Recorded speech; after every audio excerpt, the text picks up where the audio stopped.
going to talk about it in a minute. Welcome guys to our Monday night shiur. Today, the 29th of Tammuz, the HILULA of Rashi HaKadosh. Our shiur was sponsored by the Shimano family, the Yonishmad Menashe Ben Nikadam and Zev Ben Tzuri, also by the Yitzchako family, for the Hatzlacha of their son, Shmuel. May he grow up to be a Talmid Chacham. Amen. And a lot of Hatzlachot, B'ezrat Hashem. Amen. Tonight is a very special night.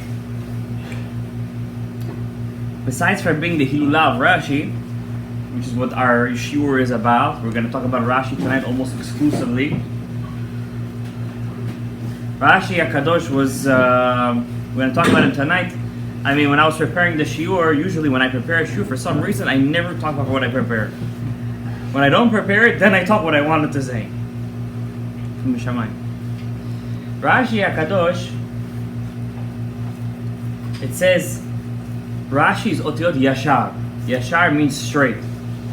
I say straight in Russian. Primoy. You gotta be straight in life. You gotta be straight. The whole point of the Torah is to be yashar. And it's interesting that the words Rashi is also shir, a song. And tonight, Rabbi Isa, I'm going to tell you a chidush that I was preparing for you guys tonight. Something unbelievable. When I was preparing the shiur, I said there is a minhag that I heard from Rav Salman Mutzafi, one of the students of Rabbi Daftaya. He says, whoever finishes all the Torah, Nevi'im, Ketuvim in 1 year, muftach lo Rosh Hashanah Chatima Torah. And ever since then, I've always tried to finish it every year. Torah, Nevi'im, Ketuvim. Not Shtayim Mikav Achat Tagum. Shtayim Tagum is a must. So anyway, it's a must. The Nevi'im, Ketuvim, that's it's a job over there, you know. So 1 year you do it, it's interesting. Second year, it's even more interesting. Third year, you're like, I want to add some spice over there. Let's do Rashi with it. And when you learn Rashi with the Nevi'im and Ketuvim, Rabbi Isa, I don't want to tell you what happens to your brain. It's like on a million atomic bombs. What's going on here? It's such chidushim, not just chidushim, midrashim. The metek leshono. I told you guys this past Shabbat when our shiur, I says there was one rabbi, the poskim. Usually the poskim, when you're a posek, when you write halacha, you're very takif. Takif means straight. More than straight. You're an attacker. You like to be on the attack. On the offense, not on the defense. Nobody wants to be on the defense. A good defense is never a good offense. Remember that. So poskim, they're ve'ot takifim. If they see a posek that doesn't hold like them, they'll rip him to shreds. I told you guys the Pri Chadash, his book today is very censored. They took out all the Masechet Uktzin we call it, all the akitzot, all the. But I said one rabbi that was all our halachot come from, Maran HaShulchan Aruch, Ashkenazim call him the Mechaber, the author. The author. We call him Maran, the master. So I have a friend. He went to Israel once. So he was learning in the Ashkenazi way. So he went to the rabbi and they gave him a test over there. And he said, they asked him, okay, what's the halacha? And he said, oh, the Mechaber says, what? You're Sfaradi and you're saying the Machaber? You have to say Maran. What is this? Leibedik? What are you, Ashkenazi? You're not Ashkenazi. Say Maran. Maran is the master. Matayim Rabbanim Nismach. He had a smicha from 200 Rabbanim. You don't say Mechaber. Okay, besides, they say it. They say it. Rav Ovadia Yosef. We all know Rav Ovadia. He passed away 4 years ago. He was Sara Torah. He had close to and they stopped counting after 850,000 people in his levaya. They stopped counting. They say it was close to 1 million from the time of the Geonim, even before. They say from the time of Rabbi Yehuda Nasi, there was never a levaya like that. Rabbi Yehuda Daftaya writes in his book Minhat Yehuda, from how many people you have in your levaya, you know what kind of job you did in your life. That's what he writes over there. That means the tzaddik, when he passes away, why does Hashem take the tzaddikim when they pass away, when the time is rough in the world? Why does he take them away? El Ginat Egozir, why does he take him? To be make a. How is it a kapara? What Hashem likes to make a shaitot on the tzaddikim? Just the opposite. Leave the tzaddikim and take the rishayim. It's going to be a better world, no? Why do you take the tzaddikim? The Rebbe Daftai writes in the name of the Zohar in the book Mechat Yehuda, when he takes the tzaddikim, there's a special sigula. What the sigula the Zohar says? All the mitzvot he did in his life, he was mivarer nitzotzot. He picked up all the nitzotzot, right? Let's say he picked up 1,000 during his life. When he passes away, at that moment, he picks up as much as he did when he was alive. So what happens at that moment? There's a big mituka dinim in Shamayim. Big sweetening of judgment. Why? Tzaddik doesn't just wear tefillin. He wears Rashi, Rabbeinu Tam, Shimusha Rabbah, Ra'avad Rabbeinu Tam. Then Talit doesn't get regular Talit. There's 2 shitot, 39 knots, 26, like R.Shalom Molcho, HaKadosh. There's the shita, when he goes to the shul, he doesn't just come to shul, he says before he walks in, V'ani barov chasdecha, abo beitecha, ishtachaveh lecha kodshecha b'yiratecha, he bows down to the Eichal, he gets the parochet, he makes sure there's a menorah, like he doesn't just learn the Rishonim, he learns all the Rishonim, not just from the Beit Yosef. You know what kind of nitzotzot he picks up in his lifetime? Hundreds of thousands of nitzotzot kedusha. And in his life, all the people that didn't pick up the nitzotzot from his source and Shama, he picks it up for them. That's why there's a famous Ari Kadosh. He says the Tehillim. There's a pasuk in Tehillim that the Rasha he's chorek alav shinav, and who he clenches his teeth, and who he clenches teeth, and that tzaddik umivakesh la'amito, he wants to kill him. So the Ari says, why does he want to kill that tzaddik? The tzaddik that he wants to kill is that tzaddik he's doing the mitzvot for him. So the neshama feels like he's taking my my job from me. But he doesn't understand, if he's not going to do it, who's going to give him life? Where is he getting his life from? He doesn't understand. It's tzaddik, that's why you see the big tzaddikim, during their lifetime, all the rishayim come up against him. Rav Ovadia Yosef, during his life, people wanted to kill him. Rav Nachman ben Breslev, all the big tzaddikim during their lifetime, that's why Abaye says in Masechet Erechim, Abaye HaKadosh, Abaye says, if you see a Talmid Chacham in the city, and he doesn't have any enemies, there's an issue with that. Something is right. He has to have a couple of enemies. He must, or else something is not in the right spot. So, Maran of Yosef Karo, he had a lot of enemies in his life. A lot of people that were jealous of him. He had the biggest yeshiva in Israel. What was the biggest yeshiva in Israel back then? How many students you think? Time of Rabbi Yosef Karo. Throw a number. 1,000. And Rabbi Yosef Karo, 1,000? Sure, you're thinking big, yeah. 10? No. You're going like this, 5, Hamza? 60 maybe. Huh? 60? You're close. 80. Wow. That was the biggest yeshiva back then. 80 Talmidei Chachamim. Today, you go to the Mir Yeshiva, how much you have over there? 8,500 Talmidim. Rabbi Akiva, 24,000? I mean, there's Mir here, there's Mir there, there's that. You know what, 80 Talmidim, and he was called the biggest Mari Da'atre in Eretz Yisrael. Quality though. That's true. But every generation has his own litmus. So Rabbi Yosef Karo, in all the Shulchan Aruch, he never ever attacks one rabbi. He's a posek. He doesn't attack one rav. One, not even one. Only one time he attacks, and one halakha, and even that's not considered an attack. It's such in a soft, nice way. Rashi, how many pirushim he has? On the Torah he has a pirush? Yeah. Yes. On the Nevi'im he has pirush? Yes. Ketuvim, yes. Gemara? Yes. Not even one time he attacks any of the Rishonim of his generation for their pirushim. Not even once! You're never gonna find a Rashi with a tokfani, with a attacking language. Never, not even one. If anything, just the opposite. He always gives them the benefit. Not benefit of that. He gives them the perush. He quotes them, if anything. He always brings them down. Then he says, "But I think there's a different way to understand it." That's what he says. You're never gonna find one Rashi in Torah, Nevi'im, Ketuvim, Gemara that ever puts down another Rav. I'm telling you something even more. His grandchildren, he had three daughters. Some say he had 2 daughters. We know 2 names, Rachel and Yocheved. Rashi let his daughters wear tefillin. Tefillin. He let them, yeah, they used to wear tefillin. Why? His daughters were big Talmidei Chachamim. Why? He had no sons. He used to teach them Torah. You should teach him Torah. Nachas Shalom, lo alein. I'm not talking about those clowns by the Western Wall that the rock had to fall on them for them to get a message over there. I'm not talking about those Aviyavoda Tumah. I'm talking about these were big. Now the Gemara also says that Michal bat Shaul, Michal, the daughter of Shaul, also used to wear tefillin. Obviously without a bracha.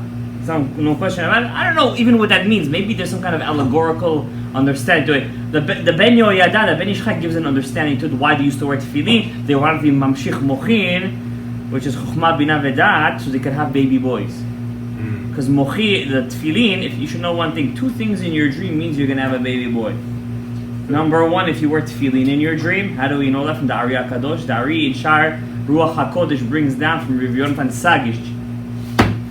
There's 2 Girsalot over there. I'm telling you one of them. Rav Yonatan Sagish, one saw in his dream, he was one of the Gorei Ari in time of Chaim Vital, that in his tefillin there was a psul. And then he sees in his tefillin that it was fixed. So he went to the Ari. The Ari says, your wife is pregnant right now with a baby boy. She's going to have a miscarriage. And then you're going to have another baby and he's gonna live. But that Rav Chaim Vital, in all the 8 gates of Etz Chaim, only one time he brings a dream. That's the dream he brings down. So from here we see, if you see tefillin in your dream, titzpe but I know a Talmid Chacham that he had a dream he was wearing tefillin shaliyad.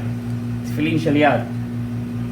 And the tefillin, what do you call the house of the tefillin in Hebrew? The bait. The bait.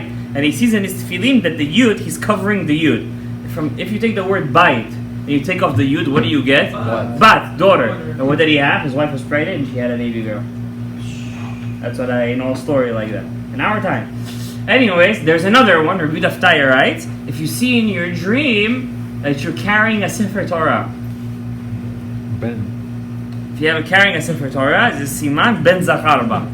How do we know? Rabbi Daftaya, he says, Baduk u'menuseh. It's checked and tried and proven, anything you want. And he says, there was a dream, once a woman came to him. She came to him, and she said in her dream, she saw she was holding a Sefer Torah, and some woman came and took the Sefer Torah from her. Rabbi Daftaya says, they're going to give you the Sandak Rishon and Brit Milah, and another woman is going to come and take it from you. You know how the women are they think it's a Sigula le Ben Zachar. I never from where they got this from, but they say, whatever people say, don't put it down. Because where do they say it from? It has to be from somewhere. They say it has to be from something. But she saw in her dream, she said, Rabbi Daftaya says, you're gonna be to a Brit Milah. They're gonna give you the sandak to hold. I don't really call it sandak. It's not really. What's a sandak? Sandak is the guy who puts the baby on his knees. That's all right. That's what a sandak is. Okay. Come out there, say there. So they bring the baby and they get something. The baby says that's what's gonna happen, and then that's what he said, and that's what happened exactly. That's what happened exactly. So 2 things you see in your dream. It's a siman leben zachar. At the same time. Now after you go home tonight, you're gonna have a dream of a Sefer Torah tefillin. It doesn't count because I already put it inside your brains. Okay, that doesn't count, huh? What she's expecting, no? No, let's say she's not. Let's say you don't know she's expecting. The guy that I was talking to you about, that they had the tefillin and it was covered the yud and came out bat, he didn't even know his wife was expecting. Story like that. So there is some truth. Now, there's other kinds of dreams. For example, people have a dream their teeth are falling out. I've told you guys this before. We don't believe that anymore. Why? It's already been so much put into our psyche, your teeth fall out, something bad is going to happen, that already the Rabbi Daftaya brings up the Shedin Yehudain. There's something called Jewish Shindalets. They learn Torah and they come to you and they whisper in your ear at night all these kind of bad dreams and you wake up all scared. Another thing, for example, Rabbi Daftaya brings down, if you go to a baby in the middle of the night, a kid 4 or 5 years old, you whisper into him in his ear, there is a cookie under your bed. You whisper to him about a cookie in your bed. He's going to wake up in the night, he's going to start looking under his bed. Is there a cookie under, because that's what the Shedin Yehudain do. They come to if you don't have a kosher mezuzah. If you have a kosher mezuzah, mezuzot, zaz mavet. The mavet has been taken out. But we're digressing. You see, guys, again, we're digressing. Everybody say, no, we're not allowed to digress. No questions. We're talking about Rashi tonight. Okay? Morein of Rabbeinu Rashi HaKadosh, he never ever attacked anyone. How old was he when he passed away? Rabbi Isai, what do you think? Gemataria or Gematria, Shem Amonai, Aleph Daled Nun Yud. How much is the Gematria of Aleph Daled Nun Yud? Shem Amonai? 65. He was 65 years old when he passed away. His job in his life, he was a rabbi of Troyes in Tzarfat. He was a rabbi in northern France. Back then, there were two groups of Jews: northern France and southern France. The southern French Jews were very close to Sephardic Jews, almost the same. For example, the Ramban was a southern French Jew. He went to learn that in Spain. You understand? They were very similar. The northern French Jews had their own school of thought. So the Rashi was a northern French Jew. Troyes is in northern France. France is a huge country. It's huge. The climate of France is very good for grapes, to grow grapes. Rashi's father, if I'm saying this right, was a veneer. He was a winemaker. Yes, did I say it right or did I get it wrong? Okay, so because I wasn't sure if the T is silent or not, so I wasn't sure. Anyway, he's a winemaker. His name was Rabbi Yitzchak. Rabbi Yitzchak. Story goes that this Rabbi Yitzchak, he was a winemaker, but he also used to deal with jewelry. He used to deal with diamonds. And one day he finds in the diamonds, he finds a very beautiful, some say it was a sapphire, some say it was a diamond. But big one. He goes to the jewelry shop over there, the pawn shop, let's call it. He says, I wanna, what do you think I can make out of this? He wasn't a well-to-do guy, let's say like that. He says, listen, I cannot afford this. He was a Jewish guy. He says, but I know the bishop, he's looking for a sapphire or a diamond, depends on which version of the story. He wants to affix it on the crucifix on the king's crown. Back then, the kings, when they used to wear a crown, there was a big cross on the top, crucifix. So he says that crucifix is missing a sapphire. Why? There was the crucifix. You know how guys look. So there's one on each side, right? There's a line on each side. So he says one of them has the diamond or sapphire. The other part is missing. Because you're gonna be. Rabbi Isai said you're gonna be a rich man. No more wine make. You know what it is to make wine? Ribono shel olam. I don't know how Noach came out of the teva, started making wine. That's a job for. It's a tough job. It sounds like smoking salmon. This is a tough job. And so he says, okay, Beseder, go to the bishop, let's make a couple of... But he didn't know it was for the crucifix. The bishop tells him, listen, you're going to make the king a happy man. What does he need it for? That was a slip of the tongue. He's going to put it on top of this cross. Rashi's father, Rabbi Yitzchak, heard that. He said, Chas v'shalom. To give hana'ah to avodah zarah, but back then, if you crossed the path of a Kritmach, echad dato lahamit, death, the death penalty. So he says we're gonna take from Troyes to Paris, the ship. Rabbi Yitzchak was a smart man. In the middle of the ride to Paris, he started telling the goy, the bishop, oh, if you would only see this sapphire. Oh my God, it's something out of the storybooks. He got the bishop's, he whet his curiosity so much. He says, can I just take a peek? He says, yeah, sure. That's what he was waiting for.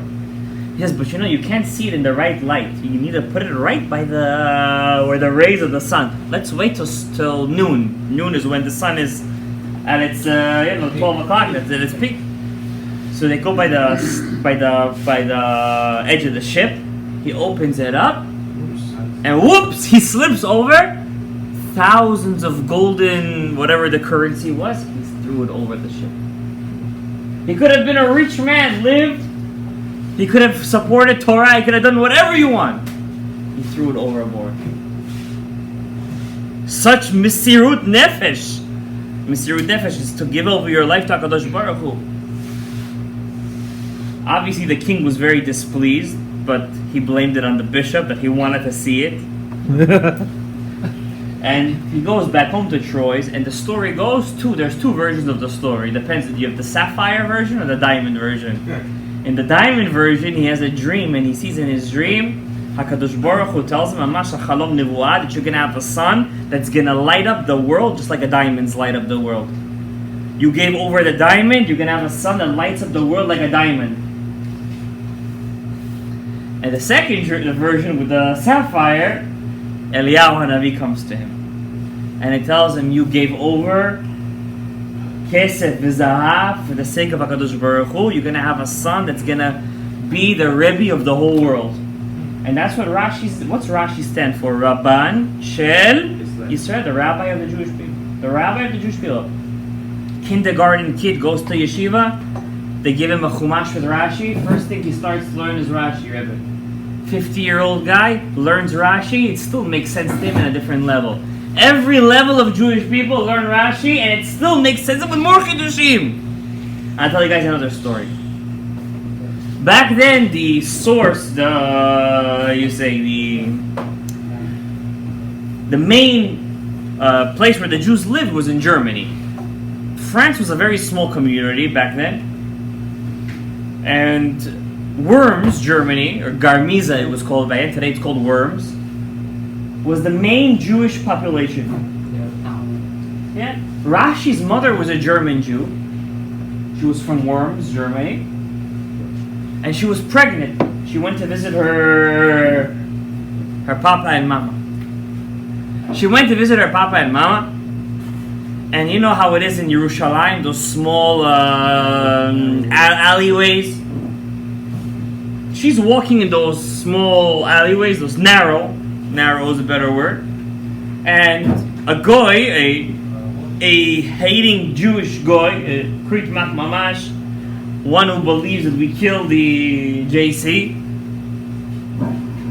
he sees her, and this is a very nice time to make revenge, because you killed a Jew back then, you got away with it.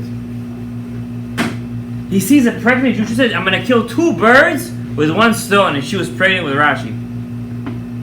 And he took his carriage, and he started, and he went, and he was going to run over her. She pushed her back to the wall, and legend goes that the wall swallowed her in, like it had a curve inside, and she went into the wall, and the carriage flew by.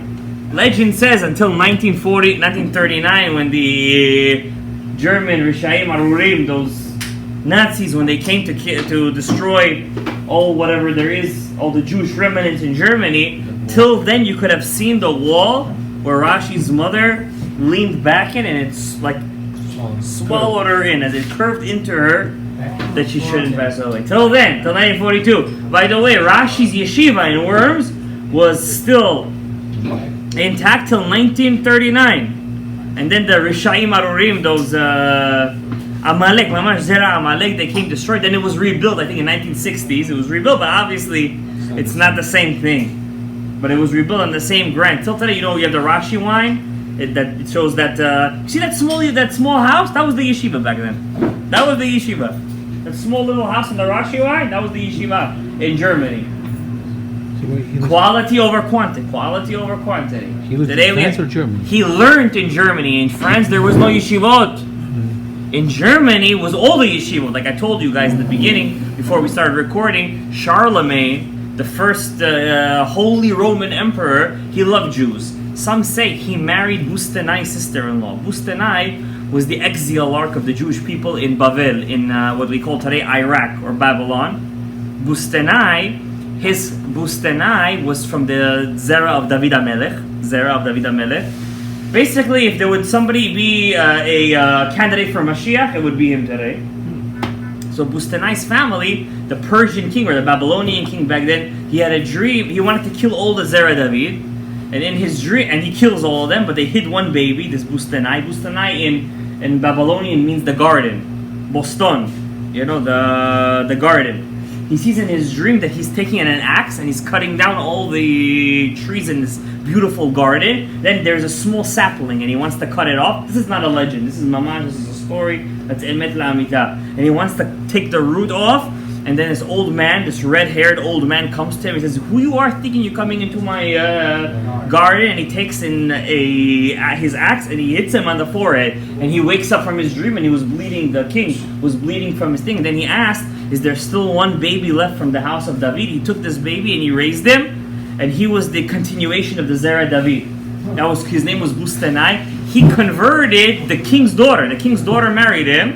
They say, legend says, that her sister married Charlemagne, the first king of the Holy Roman Empire. That's why he liked the Jews.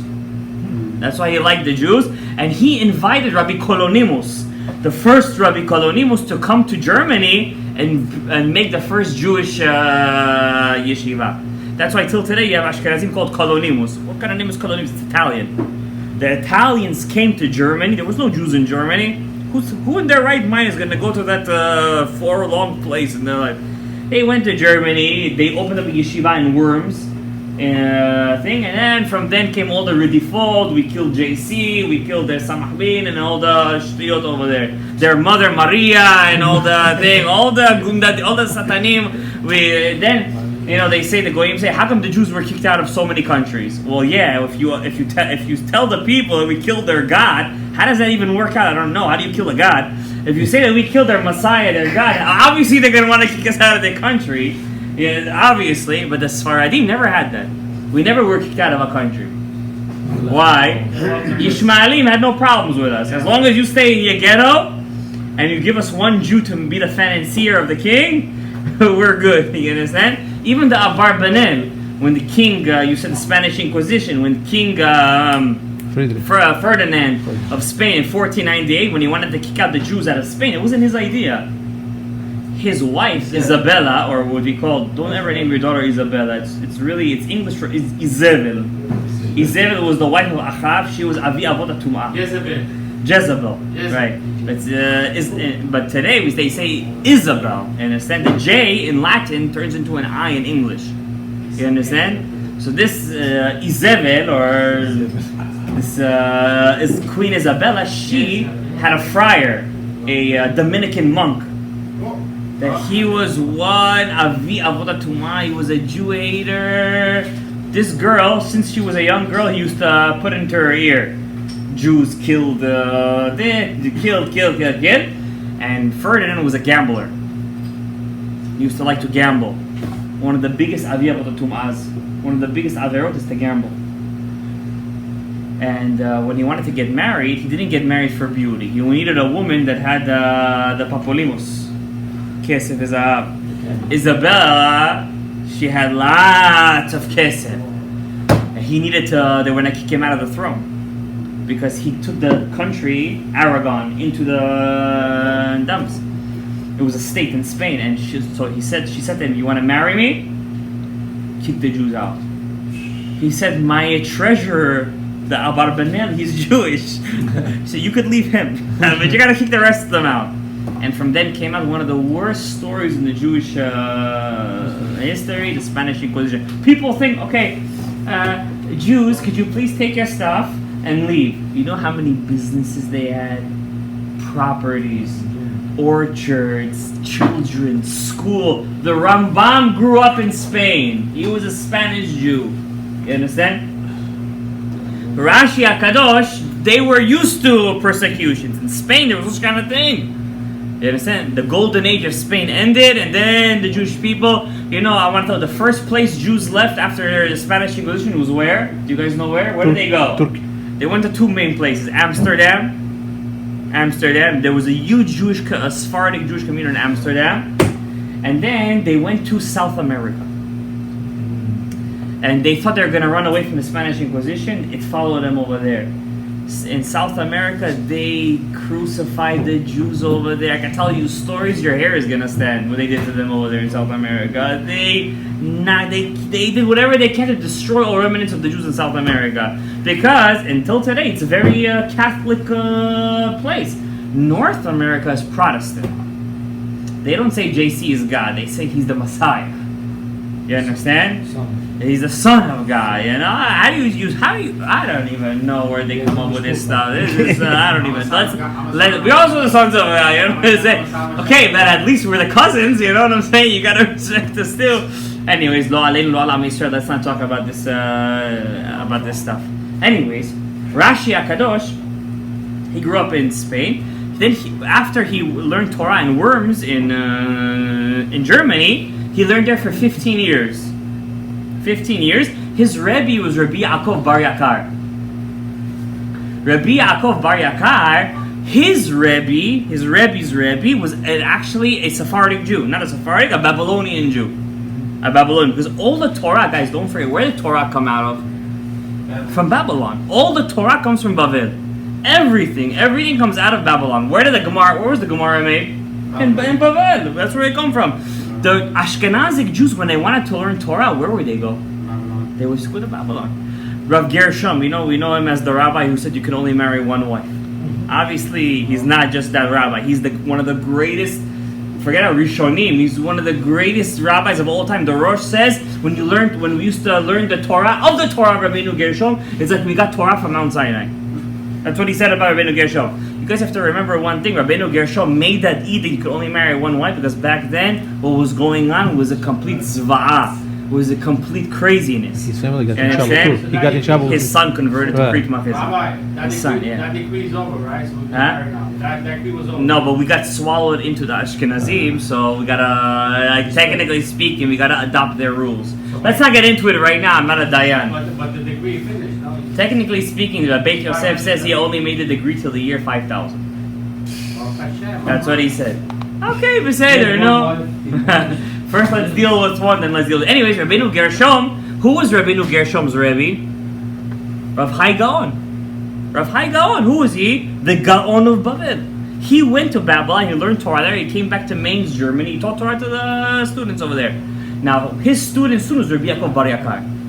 Rabbi Yaakov Bar Yakar, there's two versions of the story. Some say, it's not only how does a father have a merit to have a good student. It's really how does a Rebbe have a merit to have a good student. You think it's only a merit for a father to have a good kid? That's okay, But how does a Rebbe have a merit to have a good student? How did Rabbi Yaakov Bar Yakar have a merit to have a student like Rashi? So they say, legend goes, the Chida brings this down, Rabbi Yaakov Bar Yakar had a long beard. Now, Rabbi Yaakov Bar Yakar, he's not he's the Rebbe of Rashi. Rebbe of Rashi. When everybody used to leave the shul, he used to clean the shul.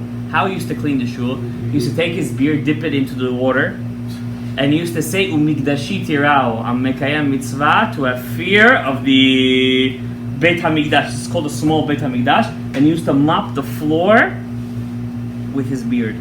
And because of that zchut, because of that mitzvah, he had the merit to have a student like Rashi. Isn't that unbelievable, Rabotai? First of all, you have to have a really long beard to do that. This is not something simple here. You have to have a really long beard. Anyways, Rabbi Yaakov Bar Yakar, he's very famous for bringing up the halacha that you can't take Jews to non-Jewish courts. He was very against that in his time, and he said it was a big chilul Hashem. I don't want to get into it right now, but that was one of the main halachot that he's known for. The third story I want to tell you of Rashi, this is mamash a legend, but it's my favorite story of Rashi. My favorite. During Rashi's time, the Ashkenazim went through one of the worst times in Jewish history, much worse than the Spanish Inquisition. The First and Second Crusades. The Crusades, I don't want to even get into it. Massacre is not the word. Massacre was not the word. They would forcefully convert, burn shuls with kids, women, and children inside. Whole communities were wiped off the map. What did they do? Like the Democrats do today? They let out all the convicts out of jail. So back then, the bishop of France is a nation that's soiled in Jewish blood. The bishop of France says we got to take back the Holy Land from Salah ad-Din. You know Salah ad-Din, the famous Egyptian sultan? He said we got to take it back. Religious wars. But who's crazy enough to make the trek, there was no airplanes, from France on horse and ship all the way to Israel, through the Mediterranean, Atlantic, and if you went by foot, you had to go through countries, Spain, Italy, till you get to the Mediterranean. Oh my God, well, you had an idea. I'm going to let free all the convicts on one condition: they have to take upon themselves the cross. Suddenly they're religious men. What do you think they did, these convicts? They didn't just come out. They were the most bloodthirsty, successful army in the history of the world. Now, these guys were after blood. They were out there to have a good time. When they passed through France, any Jewish community they passed, they didn't just ransack them, they uprooted them from the face of the earth. Over 35 Jewish communities massacred, and they didn't convert. None of them converted. But to be in charge of such bloodthirsty men, you need a duke, a leader. That was one leader. His name was Godfrey of Bouillon. He was very high-level duke in France. He respected Rashi. Already that time Rashi was a rabbi in Troyes. His name went to the far ends of the world. He was a big Talmid Chacham. He already wrote his Kuntrus. We're going to talk about it in a minute. He said, I'm going to go to Troy, even though it's out of my way, and I'm going to ask Rashi, will I win? I'm going all the way to the Middle East, in this religious war. They believed in it. Or will I not win? Legend says, he gets to Troy, and Rashi tells him, you're going to come back here, you yourself, with 3 horses. He has a army of thousands. You're gonna go to Jerusalem. You're gonna overcome the Arabs. You're not gonna be there for a long time. They're gonna defeat you. You're gonna come back with 3 horses. The legend says that Godfrey told Rashi, if I come back with 4, your head I'm gonna cut off. He tells Rashi. Rashi says, Nir'eh davar miyakum. Let's see whose word comes true. He goes, Godfrey, and he defeats the Arabs, the first wave. He defeats them. Salah ad-Din comes back. He makes out of them shashlik, mamash nitzel, he makes out of them. He's on his way back, but he comes back with 2 men and 4 horses. Now Rashi said 1 man and 3 horses. On the way back, there's an arch to get into Troyes. Godfrey says, I'm going to pass through, not through the back, I'm going to go through the front. He said 1 and 3, I'm 2 and 4, I'm going to slice his head off. Let's see. He said, Davar miyakum, who's going to come through? He passes by the arch, a big part of the arch comes out, hits the last rider with the horse, and he comes inside riding 1 man and 3 horses. That was a nivu'ah of Rashi. Isn't that unbelievable, Rabotai?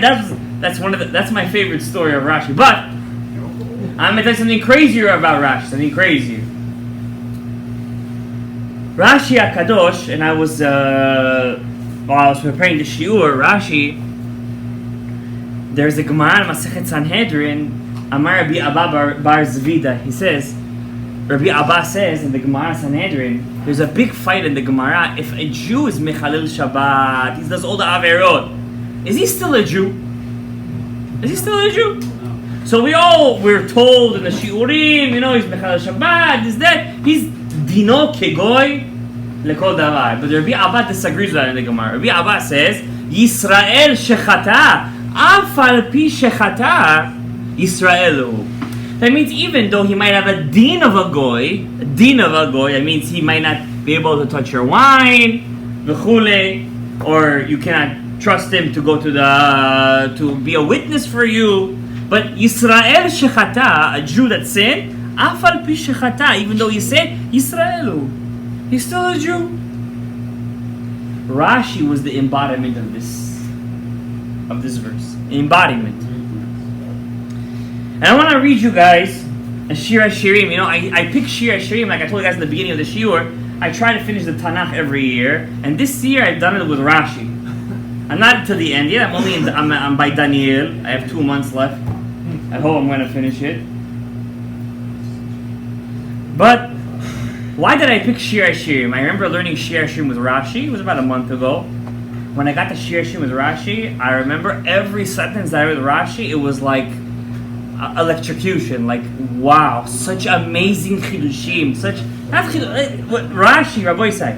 And then today, because I had a beautiful other stuff to pick, then I said to myself, It was Me'Hashem. Why did I pick Shir HaShirim? What's the first word of Shir HaShirim? Shir. Shir Otiyot Rashi. And then I said Shir HaShirim Asher Li Shlomo. What's Rashi's name? Shlomo. Unbelievable. Shir HaShirim Asher Li Shlomo. And I'm going to tell you guys something even deeper. They said, Alita Lemarom. This is just, by the Torah, you learn and suddenly, it says over here, Shir HaShirim Asher Li Shlomo. It says also, the Tehillim says, Alita Lemarom Shavita Shevi. Moses went up to heaven, he brought down a hostage. What hostage? So they say 3 souls he brought down with him. The Satan didn't want to let them go. 3. Arya Kadosh, Yitzchak ben Shlomo, Shevi, Yitzchak ben Shlomo. 2nd, Rashash, Shalom ben Yitzchak. And 3rd is the Rashbi, Rishon Bar Yochai, Shimon Bar Yochai. Shimon Bar Yochai, Shin Bet Yud Shevi. Then I thought to myself, wait a second, we have another one. Shlomo ben Yitzchak. Rashi is also, technically, it's Shin Bet Yud, Shlomo ben Yitzchak. Alita Lemarom Shavita Shevi. It was also a fight to take out the soul of Rashi out of there. Then I thought to myself something even deeper. Really, Rashi is the same letters as Rashbi. Why? Rashi is Rabbi Shlomo Yitzchaki. Rabbi Shlomo Yitzchaki. But really, it's Rabbi Shlomo ben Yitzchak. Yitzchaki was just how they used to say his father, but it's really Ben Yitzchak. It's the same acronym as Shimon Bar Yochai. Shimon Bar Yochai. Rashbi is Rash. This is the Rashbi of the Zohar. This is the Rashbi of the Pshat. Unbelievable. Then I thought to myself, what? I'm the 5th one? No, but my father is Eliyahu, though. That's the mother, though. Yisrael ben Sarah. We're talking about the father of Yisrael ben Sarah. His father's name was Eliezer. For that, I count for that one because it's my father's Eliyahu. I'm kidding. No, but it's from Sarah. It's not from the father. His father was Eliezer. His mother's name was Sarah. I know this famous Rashi. So, another thing I want to tell you guys about Rashi, something unbelievable. I was thinking about that today. What was the Ari's name? Yitzchak. What was his father's name? Shlomo. Flip it around. Shlomo ben Yitzchak, Rashi. Whatever the Ari was to Kabbalah is what Rashi was to Pshat of the Torah. It's unbelievable, right? That's what the Torah is. You like it, Avraham? We love it too. So Shir HaShirim Asher Li Shlomo. The Song of Songs, it's Shlomo. I want to read you guys a Rashi over here. One Rashi. I'm going to read you 2 Rashis. I don't want. Yes. What? What year was Rashi? Rashi passed away. Today is his 915th Yortzeit. Exactly to the dot. 915th Yortzeit. How did Yerushin go between Rashi and Sarah? Usually things say The saying goes that Rashi, he never called his Pirush Rashi. He called it the Kuntras, the notebook. And Tosfot, what do they call it? The Kuntras, the notebook. Why? He was very anav. He didn't know if people would accept his Pirush. You know the story with the Rashash, how he goes to Bet El and he writes the Pirush and he puts it inside the thing. It's funny also. It's also Shalom ben Yitzchak. It's also Rashi. It's crazy. So he put it in. Rashi did the same thing. He used to go from yeshiva to yeshiva. Nobody knew who he was. He was 65 years old when he passed away. It's severe to say he was a very young-looking guy, and especially with all that wine. And then he used to take his kuntras and he used to put it inside the gemarot of people. And if they would like it, he would take like scans. What do you guys think of this? This Perush over here. What are you kidding me? This Perush? We didn't understand a word before he came for this thing. And what is it? Is it Eliyahu Hanavi? He said, okay, it's good. Next to yeshiva, he would put the same thing. That's what legend says, and it's sabir to say. Rashi wrote the Gemara in three different madurot. Madurot. Editions. 3 editions. The edition we have today is the 3rd edition, but we're missing a couple of Masechtot. I said this on Shabbat. Rashi passed away in the middle of Makot. He wrote the word Tahor, and his Neshama went out, just like Rava. I'm going to read you our Ramami Pano. Ramami Pano says that Rashi was the Gilgul of Rav. I'm going to read it to you inside in a minute. Let's just read you this Rashi over here. I want to read you this Rashi. Rashi is something unbelievable. The Shir HaShirim says, listen guys, you're going to see, we're in the month of Av. Tomorrow night is the Yortzeit of who? Come on. First of all, it's the only Yortzeit recording in the Torah. Aaron HaKohen. Aaron HaKohen. It's the only Yortzeit recording in the Torah. We just read this last week's parasha. Mas 8. Huh? Arizal's Motzei Shabbat. Motzei Shabbat. It's the 5th of Av. Yeah, he's born. Remember, it's the same thing as the Ari. So the first day of Av, which is tomorrow night, is the Yortzeit of Aaron HaKohen. Rabbi Say, we're almost finished. Is the Yortzeit of Aaron HaKohen. Aaron HaKohen was Ish Ohev Shalom. Ohev Shalom. So it says over here. So basically, I'm gonna give you guys a Rashi right now. It's gonna give you help. It's gonna help you have the Ahavat Chinam for every single Jew. This Rashi really made my day when I was learning this year's stream with Rashi. It really made my day. There's a couple of Rashis over here, but we gotta. I still didn't do the Chida. I really want to read you guys the Chida inside. It says over here, the Jews are considered Rimonim. Rimonim are pomegranates. Chinese apples, not the Chinese virus. The Chinese apples. Yeah, it's called Chinese apples. We're considered pomegranates. So King Solomon said, Henetzu Rimonim. The Rimonim started to blossom. Why are we called small pomegranates? Say Henetzu. Say Harimonim Parfu.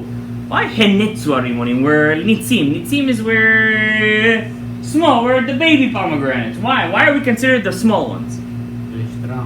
So Rashi, when you reach your ship, this is the question I always teach my students. When you learn Rashi, remember, Rashi doesn't just give you a perush. First step of learning Rashi, you have to know Rashi always has a question. It's an invisible question. Your job, if you really want to learn Rashi correctly, is to find out what was Rashi's question. That's the invisible question. Every Rashi? Huh? In Russian? Is that every Rashi? Every Rashi has a question. And that's why he answers. And that's why his perush is the answer. But he was meant to make so concise. But the real Talmid Chacham could glean when sometimes you learn Rashi, you think his question is something totally different. But when you learn Rashi well, a couple of times you understand his question was really different. It answers a contradiction that he had maybe 4 pages later. You was able to delve into the Lubavitcher Rebbe too. The Lubavitcher Rebbe used to have shiurim on Rashi. Rav Soloveitchik, Rebbe Mibrist used to have shiurim on Rashi. Rav Mazuz today in Israel, he says you can't move a step from Rashi, a step, because Rashi is it's pshat, but the pshat is the truth. That's what I think. The pilpul is not the truth. To take the thing and make the brain crazy. No, the pshat is the truth. Let's read the Rashi. Why are we called small rimonim? Mekaimei mitzvot. We are fulfillers of mitzvot. Every Jew, every single second of the day, he can fulfill thousands of mitzvot.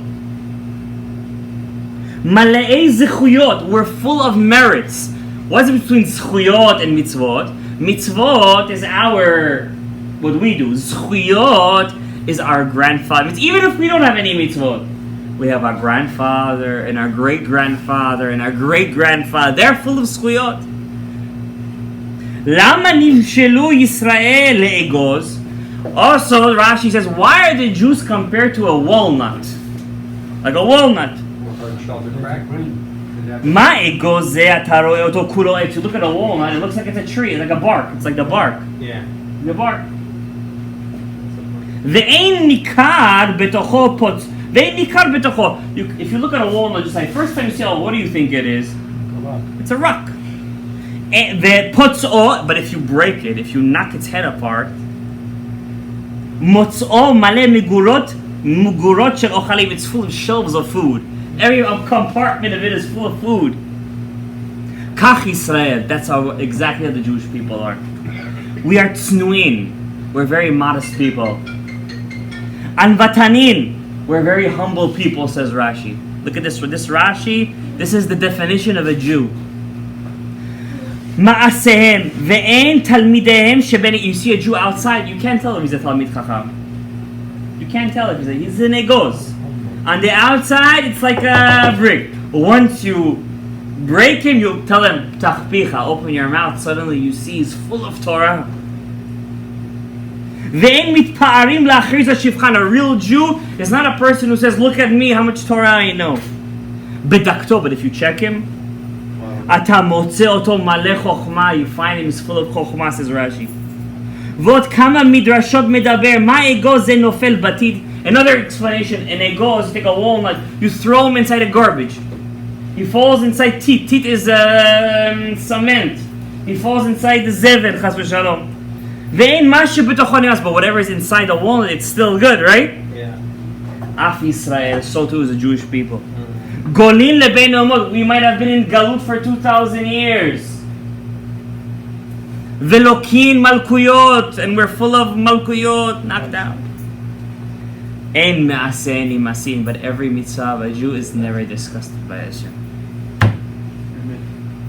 Isn't this a Rashi to make your hair stand? Abotai, this is a Rashi for generations. I read this Rashi, I had such a Havat Yisrael at this moment. No, the Ari, which is the opposite. Rashi's Shlomo ben Yitzchak, Ari's Yitzchak ben Shlomo. He says something, and it's this much. It's the same thing. The Ari, whose your side is in 4 days, 5 days. He says before you daven, you have to say Hareini mekabel alai mitzvat aseh shel ve'ahavta l'recha kamocha. Ve'reini ohev kol echad b'nei tzachshim. It's hard. Somebody gets you upset. You feel upset. You're a human being, but don't understand that deep inside of your Rabbi Yisai, af al pi shechata Yisrael. Even though he sinned, he's still Israel. And if to HaKadosh Baruch Hu he's still Israel, so to us. So to us. One more Rashi I'm going to read. One more Rashi. And we're going to call it, you know what? We'll leave the Rashi. I want to read you guys the Gilgul of Rashi. I was looking through the whole Sifrei Ari HaKadosh. All the Sfarim of the Ari. He says, what's the Gilgul? What's the Shorsh Nishama of the Rimigash, of the Rashbitz, of so many, of the Rambam, of the Ramban. I can't find what's the Shorsh Nishama of Rashi. I said you would think that Rashi would be the first. But then I opened up a Ramami Pano from the Gurei Ari, the lion cubs of the Ari. And he writes something unbelievable. I read this today. I knew this, but it's good to see it again. It's been many years since I've seen this. It was mamash from Hashem that I opened up the Sefer. Od matzati katuv b'shem Rabbi Yehuda Mimodina. I saw a book in the name of Rabbi Yehuda Mimodina. So he was an Italian Jew, he had a Magid. Shehu kibel meraboteinu shikabala etzlam. He got it from his rabbis that it was a Kabbalah, it was a tradition amongst them. Shenefesh Rashi, the soul of Rashi, was the Gilgul of one of the greatest Tanaim / Amoraim in Klal Yisrael. Who is that? Rabbi Abba, which is known as Rav. Rav, there's a couple of Amoraim, it's writers of the Gemara, they have the ability to argue with Tanaim, writers of the Mishnah. And that was who? Rav. All of the Gemara is Aliba the Rav. Why? Rav had the greatest yeshiva in his time. All the greatest yeshiva. He was the tallest rabbi in his generation. The Gemara Masechet Nida says all the rabbis in his generation got to his shoulder. That was Rav. And all the halachot we have when it comes to kasher and not kasher follows who in the Gemara? Rav. That's why Sfaradim, we follow halachot trefot like who? Rashi. Rashi is the Gilgul of Rav. Holech Yafeh, no? Goes nice. V'nefesh Rambam. Who's the Rambam? Now you guys are going to get 3 treats today. Not just Rashi, I'm going to give you the Rambam. Rambam was the Gilgul of Shmuel. I talked about Shmuel a lot in my shiurim. Shmuel was Rav's bar plukta. He was his best friend, but they're also always arguing. Halacha is like Shmuel and the Gemara when it comes to monetary matters. And what's interesting, when it comes to monetary matters, who do we follow in the poskim? Rambam. And who's Rabbeinu Tam, Rashi's grandson? Who Gilgul? Rabbi Yochanan.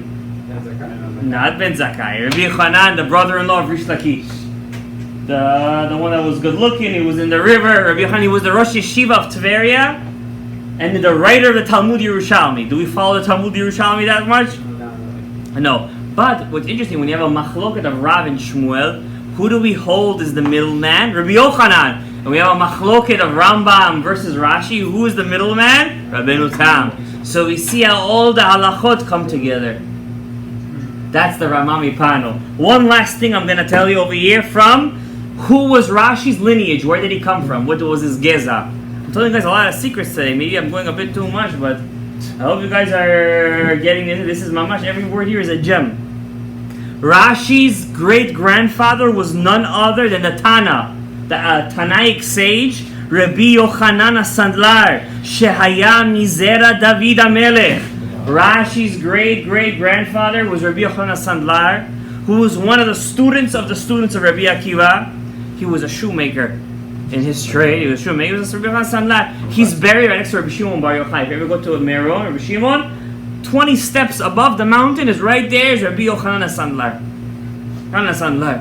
He was one of the biggest Tanaim. He was a descendant of David HaMelech. Sandlar is a shoe. He's a shoe. Sabozhnik. That was that. And who else was a descendant of the Rabbi Yochanan Sandlar from the house of Rashi? You know, Reb Dov Ber Mimizrich, the student of the Baal Shem Tov HaKadosh.